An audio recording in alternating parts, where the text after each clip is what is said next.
स्वागत है सभी दोस्तों का एडवोकेट रौनक में। जितनी लड़कियां या जितनी महिलाएं जो हैं जो कि जॉब करती हैं, उनको अपने इस कानून के बारे में, अपने इस राइट के बारे में जानना बहुत ज़रूरी है। ये 1 मिनट में आपको उस महत्वपूर्ण इन्फॉर्मेशन अपने बारे में ले लीजिए।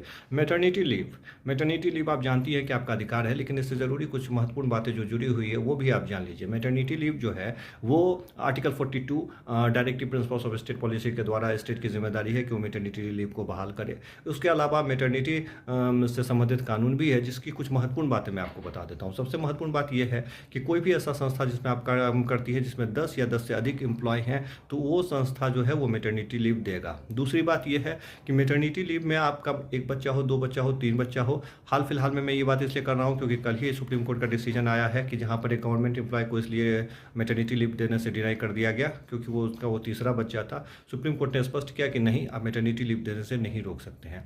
तीसरी बात है कि मैटरनिटी लीव में आप 26 हफ्ते तक का जो है वो छुट्टी ले सकती हैं। अगर आपने कोई बच्चा अडॉप्ट किया है और वो बच्चा लेकिन 3 महीने से छोटा होना चाहिए, 3 महीने तक का या 3 महीने से छोटा होना चाहिए, तब जो है फिर आप मैटरनिटी लीव मांग सकती हैं। और वहाँ पर भी जो है सो आपको 12 हफ्ते तक का, 26 हफ्ता नहीं, 12 हफ्ते तक का आपको छुट्टी दिया जाएगा। अगर आपका संस्था कोई भी जहाँ पे आप काम करती हैं वो आपको मैटरनिटी लीव किसी भी वजह से नहीं दे रहा है, तो आप लेबर कोर्ट में उसके खिलाफ कंप्लेन कर सकती हैं। उन पे सजा का और जुर्माना दोनों का प्रावधान है। अपने अधिकार को जानिए, हमें फॉलो कीजिए। जय हिंद।